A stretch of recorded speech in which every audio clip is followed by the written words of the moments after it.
যা মুহূর্তেই শিরোনাম হয়েছে আন্তর্জাতিক গণমাধ্যমে, যেখানে বিশাল এক ব্যানারে লেখা ডোনাল্ড ট্রাম্পকে হত্যা করলে পুরস্কার $10 কোটি।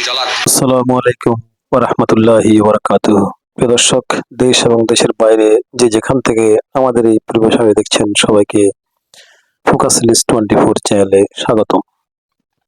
দর্শক, ডোনাল্ড ট্রাম্প আজকে তিনি ঘোষণা দিয়েছেন যে I am the number 1 of the kill list of Iran. তার মানে হচ্ছে তিনি সরাসরি সংবাদ মাধ্যমের সামনে এবং শত শত জনতার সামনে সরাসরি ব্রিফিংস দিয়েছেন যে তিনি ইরানের কিল লিস্টের, অর্থাৎ যে হিট লিস্ট আছে হত্যা করার, সেই হত্যা করার হিট লিস্টের নাম্বার 1 হচ্ছে ডোনাল্ড ট্রাম্প। এটা তার নিজের মুখের ভাষা, নিজের ভাষ্য, নিজের ডেলিভারি। দর্শক, আজকে শুরু করব এই ঘটনা দিয়েই।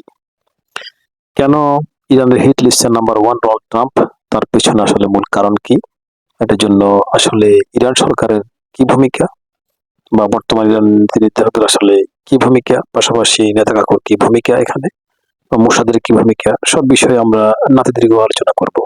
প্রিয় দর্শক, তার আগে আমাদের চ্যানেলটি সাবস্ক্রাইব করুন এবং বেল আইকনটি বাজিয়ে দিন, যাতে আরো দর্শকের কাছে আমাদের এই পরিবেশনাটি দ্রুত পৌঁছে যায়। প্রিয় দর্শক, চলুন এবার শুরু করছি। প্রিয় দর্শক, ডোনাল্ড ট্রাম্পের মধ্যে এখন হত্যার, অর্থাৎ তাকে যে হত্যা করা হবে সেই ভয়টা ঢুকে গেছে এবং তিনি সেই ভয়ে বিভিন্ন রকমের পরিকল্পনা তার পরিবর্তন করছেন এবং তার যাওয়া আসা, তার চলাফেরা এবং তার বিশেষ করে যাবতীয় সব কর্মকাণ্ড তিনি নির্ধারিত যে শিডিউল আছে শিডিউলকে চেঞ্জ করেছেন এবং বিভিন্ন প্রকারের গোপনীয়তা রক্ষা করছেন। তার সিকিউরিটি বাড়ানো হয়েছে, পাশাপাশি তার সকল কিছুতে তার সিক্রেসি মেনটেন করার জন্য অনেক কিছুরই পরিবর্তন করা হয়েছে। দর্শক, আমরা একটু পিছনে যাই যে আসলে কেন ডোনাল্ড ট্রাম্পের এই হত্যার লিস্টে তার নাম্বার 1 বলে তিনি ঘোষণা করেছেন, সেটা বুঝতে হলে একটু পিছন থেকে শুরু করতে হবে। দর্শক, আপনারা জানেন যে আয়াতুল্লাহ আলী খামেনিকে যখন হত্যা করা হয়, তার ঠিক 131 দিন পর তার জানাজার অনুষ্ঠান হয় তেহরানে।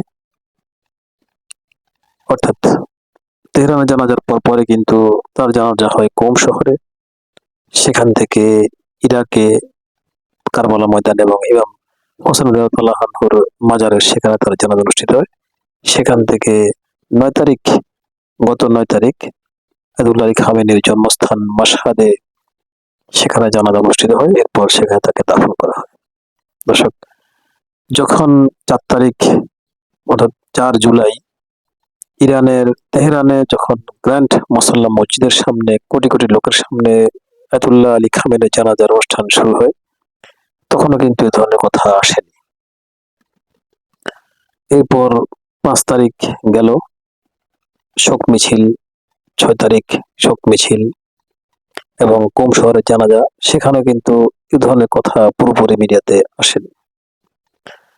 দর্শক, যখনই ইরাকের মাটিতে আয়াতুল্লাহ আলী খামেনির কফিন গিয়ে পৌঁছে, ঠিক তখন থেকে শোনা যায় যে ডোনাল্ড ট্রাম্পকে হয়তোবা হত্যা করা হতে পারে, অথবা ডোনাল্ড ট্রাম্প হত্যার হুমকিতে আছেন। কারণটা কি? কারণটা হলো ইরানিরা খামেনির হত্যার বদলা নিতে চায় এবং তারা এ ব্যাপারে বদ্ধপরিকর।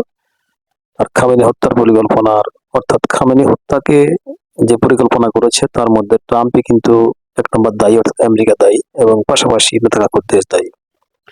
তো এখানে একটা প্রশ্ন আসে, কিন্তু ট্রাম্পকে হয়তোবা আমেরিকা তাদের ফাইটার জেট দিয়ে বোমিং করে মেরেছে সত্য, কিন্তু আসলে এই সরি, আমি যেটা বলাটা ভুল হয়ে গেছে। আসলে আয়াতুল্লাহ আলী খামেনিকে যে হত্যা করা হয়েছে 28 ফেব্রুয়ারি, সে হত্যার পরিকল্পনাকারী এবং এই পরিকল্পনার বাস্তবায়নকারী দুটো কিন্তু ভিন্ন বিষয়।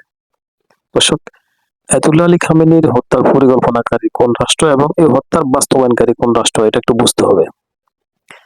এখানে শুধুমাত্র আমেরিকা নিজে জড়িত নয়, এখানে তার রাষ্ট্র কিন্তু জড়িত। তারা সরাসরি কিন্তু ঘোষণা দিয়েছে যে ইরানের যারা নীতি নির্ধারক যারা আছেন, ইরানের যারা নেতৃত্ব স্থানে, তাদেরকে কিন্তু সবাইকে হত্যা করা হবে এবং সেখানে রেজিম চেঞ্জ করা হবে। তো এই বিষয়ে সম্পূর্ণ পরিকল্পনা, আয়াতুল্লাহ আলী খামেনি কোথায় আছেন, কোন বাংকারে থাকেন, কোথায় তার রাত্রি যাপন করা হয়, কোথায় তিনি নামাজ পড়েন, কোন মসজিদে তিনি খুতবা দেন, সবকিছু তার ডিটেলস নেওয়া হয় বহু আগে থেকে। এবং যেদিন তারা বোমিং করবে সেদিন ঠিক তার 2 মিনিট আগে আয়াতুল্লাহ আলী খামেনি কোথায় আছেন, কি করছেন, সে বিষয়ে কোনো তথ্য যারা হত্যা করেছে তাদের কাছে এসেছিল। তাহলে এই হত্যাকারীর পরিকল্পনাকারী একটা দেশ এবং এই হত্যার পরিকল্পনা বাস্তবায়নকারীও একটা দেশ। তবে এই ক্ষেত্রে বিশেষজ্ঞরা মনে করছেন হত্যার পরিকল্পনাকারী হচ্ছে মোসাদ প্লাস নেতাকাকুর রাষ্ট্র। এটা আমার কথা নয়, বিশেষজ্ঞদের কথা। ইভেন এই হত্যার পরিকল্পনা বাস্তবায়নকারীও কিন্তু নেতাকাকুর দেশ, অর্থাৎ দখলদার রাষ্ট্র এবং আমেরিকা দু রাষ্ট্রে মিলেই। তাহলে এখানে শুধু এককভাবে আয়াতুল্লাহ আলী খামেনির হত্যার বদলা শুধুমাত্র ট্রাম্পের মাথা যাবে কেন? এটা একটা প্রশ্ন। আর এই প্রশ্নের উত্তর খুঁজতে গেলেই কিন্তু ট্রাম্প যে এখন তিনি যে তাকে যে হত্যা করা হবে, সে হত্যার ফার্স্ট লিস্টে তার নাম আছে, সে বিষয়ের কথা অনেকগুলো কিন্তু বেরিয়ে আসবে। প্রিয় দর্শক, এবার আসি আমরা দিন তারিখের কথা বলছি। যখন ইরাক থেকে আয়াতুল্লাহ আলী খামেনির কফিনটি তার নিঃস্ব হওয়ার মাসকাদের দিকে রওনা হবে, তখন ঠিক তার পুরো মুহূর্তে শোনা যায় যে কথাটা আমেরিকার একটা বিশেষ পত্রিকা, অর্থাৎ খবরের কাগজ ওয়াল স্ট্রিট জার্নাল, যেটা আমেরিকার সবচেয়ে গুরুত্বপূর্ণ মিডিয়া, সেই মিডিয়া থেকে কিন্তু উঠে আসে। সে মিডিয়াকে যে তথ্য যারা সাপ্লাই দিয়েছে, সেটা কারা দিয়েছে, এটা অবশ্যই দর্শক আপনারা বুঝতে পারছেন যে একটা গোয়েন্দা সংস্থার পক্ষ থেকে তারা এই মেসেজটা পেয়েছে। সেই গোয়েন্দা সংস্থাটা হচ্ছে, দুটো গোয়েন্দা সংস্থার উপরে নির্ভর করে কিন্তু মার্কিন প্রেসিডেন্ট বা মার্কিন সরকার চলাফেরা করে। তার মধ্যে একটা হচ্ছে তাদের সিআইএ, আর তার চেয়ে বেশি গুরুত্ব যারা দেয় সেটা হচ্ছে মোসাদ। তো সুতরাং এই দুটো গোয়েন্দা সংস্থাই কিন্তু হয়তো এই তথ্যটা মার্কিন প্রেসিডেন্টের দপ্তরে দিয়েছে, সেখান থেকে ওয়াল স্ট্রিট জার্নাল সেটা প্রকাশ করেছে এবং ডোনাল্ড ট্রাম্পকে জানানো হয়েছে। তো এখানে দোষী সাব্যস্ত করা হয়েছে কিন্তু ইরানকে, যে ইরানের হত্যার হিট লিস্টের 1 নম্বরে আছে ডোনাল্ড ট্রাম্প। কারণ ইরানিরা আয়াতুল্লাহ আলী খামেনির হত্যার বদলা নিতে চায়, আর বদলার 1 নম্বর হচ্ছে ডোনাল্ড ট্রাম্প।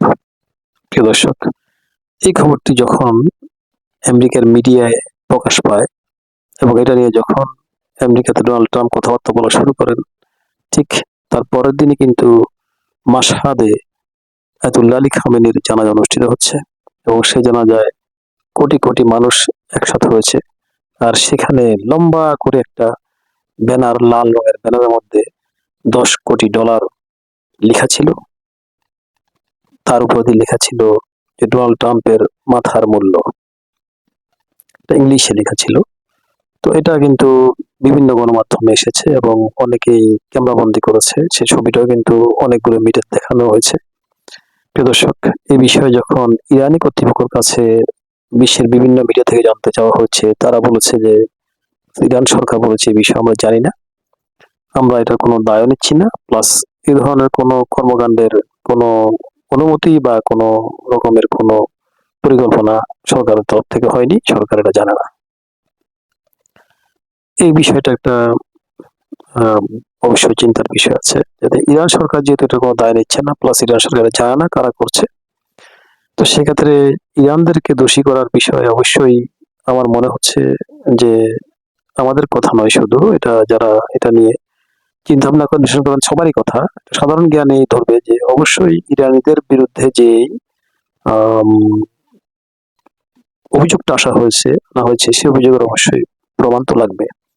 কারণ ইরান সরকার আর ইরানি সাধারণ জনগণ একটু এখানে ডিফারেন্স আছে। ইরানি সাধারণ জনগণের অনেক কথা আসতে পারে, কিন্তু ইরান সরকার এই বিষয়ে কোনো কর্মকাণ্ডের সাথে জড়িত কিনা সে বিষয়ে এভিডেন্স অর্থাৎ প্রমাণ যদি না থাকে, তাহলে ইরান সরকারকে এর আগ মুহূর্ত পর্যন্ত দায়ী করা কতটুকু ঠিক হবে, প্রিয় দর্শক আপনারাই বলবেন। এবার আসি আমরা যে আসলে ডোনাল্ড ট্রাম্পকে কেন 1 নম্বরে রাখা হয়েছে বা অন্য কাউকে বা নেতাকাকে কেন 1 নম্বরে রাখা হয়নি, সেই বিষয়ে উত্তরটা যদি আমরা খুঁজতে যাই, তাহলে আসে যে ডোনাল্ড ট্রাম্প যে ইরানে আক্রমণ করেছে, ডোনাল্ড ট্রাম্প কিন্তু ইরানে আক্রমণ করার জন্য অনেক সময় নিয়েছে। বিগত 40 দিনের যুদ্ধের সময় নিয়েছে। এর আগে যে 1 সপ্তাহ আক্রমণ হয়েছে সেখানেও কিন্তু ডোনাল্ড ট্রাম্পের অনুমতি নিতে সময় লেগেছে। কিন্তু এই ইরানকে আক্রমণ করার জন্য, ইরানের শাসকদেরকে হত্যা করার জন্য, ইরানের রেজিম চেঞ্জ করার জন্য সবচাইতে মাস্টার প্ল্যান যিনি তৈরি করেছেন, যে মাস্টার প্ল্যানের ফাইল যে ডোনাল্ড ট্রাম্পের দপ্তরে যিনি জমা দিয়েছেন, তিনি হচ্ছেন নেতানিয়াহু। ইরানকে আক্রমণ করলে ডোনাল্ড ট্রাম্পের যতটুকু লাভ তার চাইতে বেশি লাভ কিন্তু নেতানিয়াহুর। তার কারণ হচ্ছে নেতানিয়াহু মনে করে তাদের একমাত্র শত্রু হচ্ছে ইরান। আর ইরান যে কোনো পারপাসে যদি ধ্বংস হয়ে যায় তাহলে নেতানিয়াহুর আর পৃথিবীতে তাদের শান্তি, তাদের কোনো চিন্তা নেই, তাদের কোনো টেনশন নেই। ইরানই হচ্ছে তাদের একমাত্র টেনশন। সুতরাং ইরানকে শেষ করার জন্য তাদের যাবতীয় পলিসি, যাবতীয় ফন্দি ফিকির সবকিছু তারা কিন্তু করেছে এবং তা নিয়ে ফাইল সাজিয়ে সে ফাইলটা মোসাদের মাধ্যমে আমেরিকান প্রেসিডেন্টের দপ্তরে সেটা চলে গেছে এবং সে বিষয়ে সিআইএকেও তারা টাইম টু টাইম বিভিন্ন ধরনের তথ্য দিয়েছে। তবে ডোনাল্ড ট্রাম্পের এখানে একটু সুনাম করা প্রয়োজন। তা হলো ডোনাল্ড ট্রাম্প কিন্তু বিভিন্ন সময় সত্য কথা অনেক সময় মুখ ফসকে হয়তো বলে দেয় যে এরকম হয়েছে। তিনি অনেক সময় বলেছেন যে তাকে অনেক ভুল তথ্য দেওয়া হয়েছে। তো তাকে ভুল তথ্য দিল কে? তিনি যাদের কথায় ইরানকে আক্রমণ করেছেন নিশ্চয়ই তারা তাকে ভুল তথ্য দিয়েছে। আর এই তাহলে ওই তারা কারা? তারা মোসাদ। আমেরিকার মধ্যে সরকারের মধ্যে মোসাদের যে অনুচর আছে, মোসাদ পন্থী যারা আছে বা নেতানিয়াহুর রাষ্ট্রের পন্থী, দখলদার রাষ্ট্রের পন্থী যারা আছে তারাই তাকে ভুল তথ্য দিয়েছে। কারণ ডোনাল্ড ট্রাম্প অনেক জায়গায় অনেক কাজ করতে গিয়ে তিনি তাকে তার দেয়া তথ্যের সাথে তার বাস্তবতা কিন্তু মিল হয়নি। তো সেক্ষেত্রে তিনি অবশ্যই এই তথ্যগুলো যে ভুল বলেছিল সেটা তিনি বলে ফেলেছেন। যদিও পরবর্তী তিনি তার কথা পাল্টে নিয়েছেন, সেটা তার পলিটিক্স রাজনীতি। আর আমেরিকার এই চেয়ার ধরে রাখতে হলে তাকে বিভিন্ন সময় বিভিন্ন তার নিজস্বতা বিকিয়ে দিয়ে তার নিজের ধ্যান ধারণার পরিবর্তন থেকে ওভারকাম করে অনেক কাজ তাকে করতে হয়, এটা সত্য।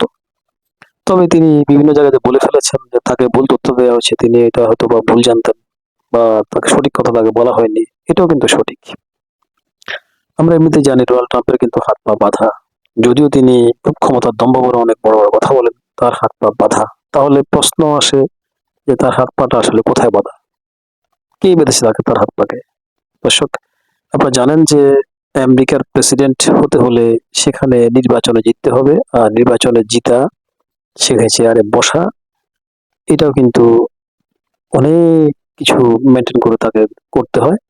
তার মধ্যে শক্ত যে লবিটা আছে, আমরা আমাদের বিভিন্ন অফিসের উপরে এসেছি, আমেরিকার প্রেসিডেন্ট হতে হলে সেখানে একটা লবিকে অবশ্যই তাদের নিজের ভাগে আনতে হবে, তাদের পক্ষে, অর্থাৎ বিশ্বাস অর্জন করতে হবে। সেই লবিটা হলো মোসাদের লবি। বোঝা এবারে তারা কোথায় গিয়ে বসে আছে। সারা পৃথিবী যারা শাসন করে তাদের মাথার ঠিক মগজের উপস্থান তারা গিয়ে বসে আছে। আমেরিকার যেই প্রেসিডেন্টই হোক না কেন, তাদেরকে অবশ্যই এই নেতানিয়াহুর রাষ্ট্রের যে লবিটা সেখানে আছে তাদেরকে অবশ্যই তাদের আস্থাভাজন হতে হয় এবং তাদের পক্ষে সমর্থন থাকতে হয়। এখানে একটা বড় ধরনের বাধা আছে, শিকল আছে ডোনাল্ড ট্রাম্পের জন্য। আরেকটা বিষয় হচ্ছে ডোনাল্ড ট্রাম্পের অনেকগুলি ঘটনা, অনেক কাহিনী। আপনারা জানেন যে এপস্টিন ফাইল, যে ফাইল ডোনাল্ড ট্রাম্পের বিষয়টি উঠে এসেছে, সে ফাইলটা আর কার হাতে ছিল না, সেটাও ছিল নেতানিয়াহু রাষ্ট্রের তাদের সহচর বা তাদের অনুসারী কোনো পক্ষের কাছে সেটা ছিল। যে ডোনাল্ড ট্রাম্পকে যদি এই যুদ্ধে রাজি করা না যায় তাহলে এপস্টিন ফাইল দিয়ে তাকে ঘায়েল করা হবে এবং তার চেয়ার কেড়ে নেওয়া হবে, তার বিরুদ্ধে মামলা করা হবে, তার জরিমানা করা হবে, তাকে জেলে পাঠানো হবে। আর প্রিয় দর্শক, ডোনাল্ড ট্রাম্প কি চাইবেন যে তিনি তার ক্ষমতা চলে যাক? তিনি জেলে যান, তার অর্থনৈতিক দণ্ড হোক? তিনি কখনোই চাইবেন না। আর সেজন্যই তিনি এই ইরানকে আক্রমণ করার জন্য তিনি এগিয়ে এসেছেন এবং তার মাধ্যমে সেই আক্রমণটা হয়েছে। এবার আসুন আমরা ডোনাল্ড ট্রাম্পের হত্যার বিষয়ে কথা বলছি। বিষয়টাকে একটু মিলিয়ে দেখেন। যারা আমাদের এই পরিবেশনাগুলো ধারাবাহিকভাবে দেখেন তাদের কাছে বিষয়টা কিন্তু ক্লিয়ার অবশ্যই হবে। দর্শক, আমরা নাটকের পর্বের মতো বা একটা সিরিজ, কোনো ড্রামার পর্বের মতো আমরা যে সংবাদগুলো দিয়ে থাকি, আমাদের একটা পরিবেশনার সাথে পরবর্তী পরিবেশনার যোগসূত্র থাকে। যারা আমাদের কথাগুলো প্রথম থেকে শুনেন, প্রতিটা এপিসোড আসলে বলা উচিত এখানে, এটা এপিসোডের মতোই কিন্তু আমাদের কথাগুলো বা আমাদের পরিবেশনাগুলো যারা এরকম প্রতিটা দেখেন তাহলে কিন্তু তারা অল্পতেই বুঝে যাবেন যে আমরা কি তথ্যগুলো আপনাদেরকে দিচ্ছি, এবং আপনাদেরও কিন্তু ধারণা হয়ে যাবে যে আসলে বিষয়টা কি চলছে। পদ্মার অন্তরালে অনেক কিছু চলছে। দর্শক, যে কোনো দেশের প্রেসিডেন্ট হোক না কেন, হোক মার্কিন যুক্তরাষ্ট্র, হোক রাশিয়া, হোক চায়না, আসলে সরাসরি যেটা ব্রিফিংসে আসে, সংবাদ মাধ্যমে আসে, তার অন্তরালে আরো বহু কিছু ঘটনা ঘটে, যেগুলো আসলে সরাসরি ওপেন মিডিয়ায় আসে না বা জনসম্মুখে আসে না। দর্শক, এবার আসি, এই ডোনাল্ড ট্রাম্পের হত্যার পরিকল্পনা যে করা হয়েছে, এই কথাটা কিন্তু প্রথম মোসাদ থেকে কিন্তু সিআইএর কাছে গেছে। সূত্র ওয়াল স্ট্রিট জার্নালের পক্ষ থেকে যেটা জানানো হয়েছে, অর্থাৎ গোয়েন্দা সংস্থার তরফ থেকে বলা হচ্ছে যে আয়াতুল্লাহ আলী খামেনির হত্যার পরিকল্পনা, তার হত্যার বদলা নেওয়ার লিস্টে ফার্স্ট ডোনাল্ড ট্রাম্পের নাম। এরপর পরই যখন জাস্ট কয়েকদিন পরেই, এই পত্রিকা প্রকাশের কয়েকদিন পরেই যখন ডোনাল্ড ট্রাম্পের ইউরোপীয় ইউনিয়নের অর্থাৎ ন্যাটো সংস্থাদের বৈঠক হয় তুরস্কে, 36তম বৈঠক, সে তুরস্কে যাওয়ার সময় তিনি পথিমধ্যে তিনি যুক্তরাজ্যের একটা সামরিক ঘাঁটিতে অবতরণ করেন, এবং সেখানে তিনি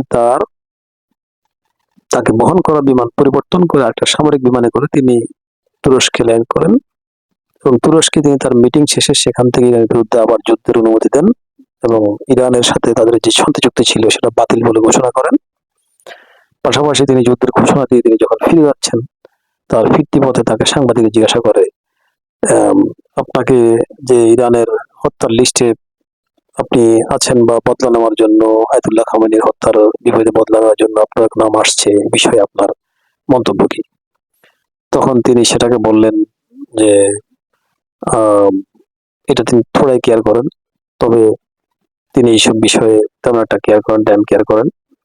তো তাকে আবার জিজ্ঞাসা করা হয় যে তাহলে আপনি আপনার পরিবহন বিমান পরিবর্তন করে যাচ্ছেন কেন? অর্থাৎ তিনি আসছেন কিন্তু কাতারের দেয়া একটা বিশেষ উপহার, তাকে যে বিমানটা দেওয়া হয়েছিল কাতার সরকারের অনেক আগে, তিনি সে বিমানে করে এসেছিলেন। এসে পথিমধ্যে তিনি যুক্তরাজ্যের একটা ঘাঁটিতে, সামরিক ঘাঁটিতে অবতরণ করে সেখান থেকে বিমান চেঞ্জ করে তিনি তুরস্কে আসেন। আবার তুরস্ক থেকে তিনি তার নির্ধারিত বিমানে যাচ্ছেন না, তিনি সেখানেও বিমান চেঞ্জ করে একটা সামরিক বিমানে করে তিনি যাচ্ছেন। এই বিষয়টা যখন সাংবাদিক তাকে জিজ্ঞাসা করে, এবং তাকে জিজ্ঞাসা করে তিনি যাওয়ার পথেই কিন্তু তার নির্দিষ্ট রুট ছেড়ে ভিন্ন রুটে যাচ্ছেন, অর্থাৎ যাওয়ার যে রুট ছিল সেই রুটটাও পরিবর্তন করেছেন, বিমান পরিবর্তন করেছেন। যখন সাংবাদিক জিজ্ঞাসা করছেন তখন তিনি বলছেন সেটা তাদের শিডিউল ওয়ার্ক, তবে তিনি এগুলা কেয়ার করেন না, ড্যাম কেয়ার করেন। প্রিয় দর্শক, যদিও তিনি মুখে কথা বলেন, কিন্তু তার অতীতের যাওয়া আসা এবং বর্তমানে যাওয়া আসার যে ভিন্নতা, যে পরিবর্তন, এবং যেরকম সিকিউরিটি দেখা যাচ্ছে সেখানে বলা হচ্ছে ডোনাল্ড ট্রাম্প তিনি ভিতরে শঙ্কিত, এবং তিনি এটা নিয়ে তার সিকিউরিটির বিষয়, নিরাপত্তার বিষয় তিনি অনেক শঙ্কিত, এবং এটা যে তাকে টেনশনে ফেলেছে এই বিষয়টা কিন্তু অনেকটাই পরিষ্কার। এরপর গতকাল তিনি যে কথাগুলো বলেছেন, ইরানকে আবার ধমক দিয়েছেন যে ইরান যদি তাকে হত্যার পরিকল্পনা করে তাহলে ইরানের মধ্যে আর কিছুই বাকি রাখবে না, ইরানকে চিরতরে ধ্বংস করে দেওয়া যাবে, ধ্বংস করে দেবে, এবং হাজার হাজার মিসাইল ইরানের জন্য রেডি আছে, ইরানের দিকে তাক করা আছে। ইরান যদি তাকে হত্যার কোনো পরিকল্পনা আগায়, অর্থাৎ পরিকল্পনা নেয়, তাহলে ইরানের বিরুদ্ধে এই ধরনের ব্যবস্থা করা হবে, ইরানের কিছুই বাকি থাকবে না। তার মানে কি, তিনি অবশ্যই ইরানের এই হত্যার পরিকল্পনার বিষয়ে তিনি আতঙ্কিত। প্রিয় দর্শক, এবার আসি আমরা মূল কথায়, যেটা যে ডোনাল্ড ট্রাম্পকে কেন আসলে এক নম্বরে আনা হলো, নেতা কাকু এক নম্বরে না এনে। ইরানের জন্য ডোনাল্ড ট্রাম্পকে হত্যা করা তো সহজ হবে না, কারণ মার্কিন প্রেসিডেন্টের সিকিউরিটি আর ইরানের যে অবস্থান, মার্কিন প্রেসিডেন্টের যে অবস্থান, সেখান থেকে আর ইরানের সাথে মার্কিনদের তেমন কোনো ব্যবসা বাণিজ্য, তাদের লেনদেন, আসা যাওয়া তেমন একটা নেই বললেই হয়। আর দুদেশেরই ভিসা প্রসেসিং এর প্রক্রিয়া অত্যন্ত খুব সিকিউর ভাবে এরা এটা দেখে। যে এবার বিশ্বকাপে এদেরকে ভিসা দেওয়া নিয়ে আপনারা দেখেছেন যে মার্কিন প্রেসিডেন্টের মার্কিনীদের যে সমস্ত তথ্য, যারা ভিসা দেওয়ার দায়িত্বে যারা যারা আছেন, তারা যে অনেক কিছু দেখভাল করে, অনেক কিছু চেক করে, অনেক কিছু তারা গবেষণা করে ভেবে চিনতে এরপর সেখানে ভিসা দেয়, তাও কিন্তু ইরানের চাহিদা মতো ভিসা দেয়নি। যতগুলি ভিসা তারা চেয়েছে তার অর্ধেকও কিন্তু ভিসা দেওয়া হয়নি, অনেক ক্যান্সেল করে, অনেক পরীক্ষা নিরীক্ষা করে শুধুমাত্র এসেনশিয়াল যে প্রয়োজনীয় যে খেলোয়াড় এবং তাদের সাথে যে খুব প্রয়োজনীয় যে বিশেষ 3টা ডাক্তার আছে এদেরকে ছাড়া অন্য কাউকে কিন্তু ভিসা অ্যাপ্রুভ করেনি আমেরিকা।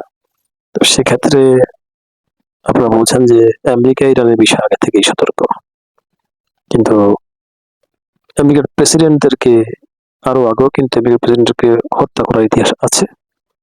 আপনারা আমেরিকার প্রেসিডেন্ট জন এফ কেনেডি সহ যে আলোচিত হত্যা যেটা হয়েছে, আর অনেকগুলি প্রেসিডেন্টকে হত্যা করে, তখন তো ইরান করেনি। তখন ইরানের সাথে আমেরিকার এত ভালো সম্পর্ক ছিল না, কিন্তু ইরান তো হত্যা করেনি। হত্যা কারা করেছে এটা একটা বিষয়। আর পাশাপাশি ডোনাল্ড ট্রাম্পের আসলে এখন বর্তমানে এই যে হত্যা করার যে কথাটা উঠেছে, ডোনাল্ড ট্রাম্পকে ইরানকে শেষ করে দেওয়ার যে কথাটা বলছেন তিনি, ডোনাল্ড ট্রাম্পকে হত্যা করলে এবং ডোনাল্ড ট্রাম্পের হত্যার বিনিময়ে ইরান ধ্বংস হয়ে যায়, তাহলে মাঝখান থেকে কার লাভ? দর্শক, প্রশ্নগুলো আপনাদের উদ্দেশ্যে আমি ছুড়ে দিলাম। আপনারা এই প্রশ্নের উত্তরগুলি অবশ্যই আমাদেরকে আপনাদের কমেন্টে লিখবেন।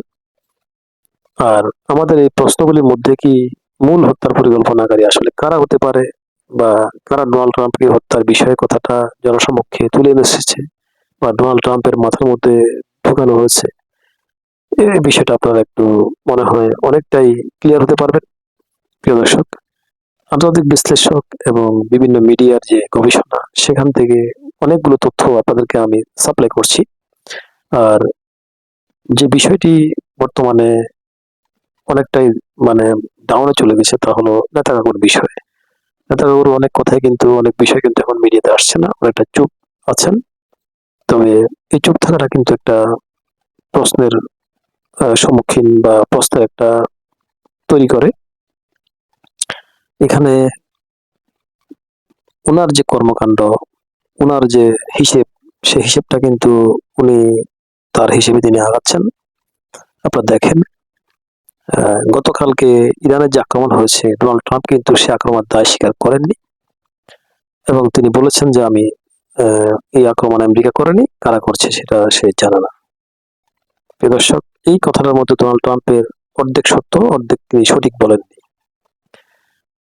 আমেরিকা আক্রমণ করেনি এটা যদি সত্য হয়, মেনে নিলাম এটা সত্য, তবে কারা আক্রমণ করে সেটা কিন্তু আমেরিকা জানে। তার কারণ ইরানের কাছাকাছি কোনো রাষ্ট্র থেকে যদি আক্রমণ হতো, অর্থাৎ বর্ডার কান্ট্রি থেকে, তাহলে ইরান অবশ্যই সেটা বলে দিত। তবে ইরানও কিন্তু এখন পর্যন্ত বলেনি যে কারা আক্রমণ করেছে।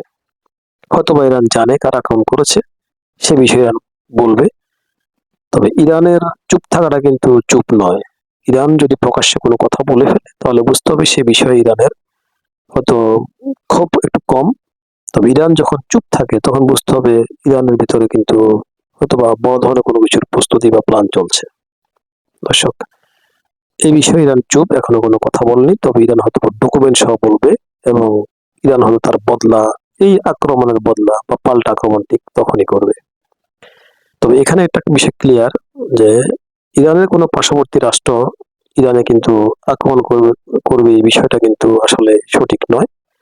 তবে যারা আক্রমণ ইরানে করেছে, তারা অবশ্যই ইরানে আক্রমণ করতে হলে মাঝে বিমানের যে রিফুয়েলিং ট্যাঙ্কার আছে, সেই রিফুয়েলিং ট্যাঙ্কার থেকে তেল নিতে হবে। আর মধ্যপ্রাচ্যে রিফুয়েলিং ট্যাঙ্কার আছে একমাত্র আমেরিকার, তার কোনো রাষ্ট্রের নেই। মধ্যপ্রাচ্যে আমেরিকা তাদের রিফুয়েলিং ট্যাঙ্কার এনে বিভিন্ন স্থানে জড়ো করে রেখেছে। সেখান থেকে তারা আকাশে যে জেটগুলি, যে ফাইটার বিমানগুলি ইরানে গিয়ে আক্রমণ করবে, তাদের আসা যাওয়ার পথে সেখানে আবার রিফিউল করতে হয়। আর রিফিউলিং এর দায়িত্বে আছে আমেরিকান ট্যাঙ্কারগুলি। তবে আমেরিকা অবশ্যই জানে কারা আক্রমণ করেছে, অথবা আমেরিকার সেখানে গ্রিন সিগন্যাল ছিল। সুতরাং ডোনাল্ড ট্রাম্পের বক্তব্য যদিও প্রথমটা সত্য হয় যে তারা আক্রমণ করেনি, এটা ঠিক আছে, বাট কারা আক্রমণ করেছে সেটা কিন্তু তিনি জানেন। দর্শক, এবার আসছি ইরানের কথায়। ইরানের বর্তমান যারা নীতি নির্ধারক আছেন, সেই সরকারের পক্ষ থেকে স্পষ্টভাবে সাফ জানিয়ে দেওয়া হয়েছে যে হরমুজ প্রণয় নিয়ে যে ধরনের ঘটনা চলছে বর্তমানে আমেরিকার সাথে, আমেরিকা এবং নেটওয়ার্ক অনেকগুলি রাষ্ট্র জোট হয়ে যে হরমুজকে বিশ্ব বাণিজ্যের জন্য ওপেন একটা ওয়ে খোলার জন্য তারা যে প্রক্রিয়া চালাচ্ছে, যেরকম শক্তি প্রয়োগ চীনের উপরে, ইরান এটাকে থোড়াই কেয়ার করে। ইরান সাফ সাফ জানিয়ে দিয়েছে যে হরমুজ কখনোই কারো হাতে ছেড়ে দেওয়া হবে না, সেটা ইরানের স্বাধীনতা এবং সার্বভৌমত্বের অংশ, এটা ইরানের জায়গা, ইরান অবশ্যই সেখানে তাদের কর্তৃত্ব বজায় রাখবে এবং এই ব্যাপারে ইরান আর কোনো কথা বলবে না। ইরানের এটাই কথা এবং এটাই সিদ্ধান্ত। প্রিয় দর্শক, গত 2 দিনের মধ্যে এই হরমুজ প্রণালী দিয়ে আমেরিকা এবং দখলদার রাষ্ট্রের একটি জাহাজও কিন্তু আর পার হচ্ছে না।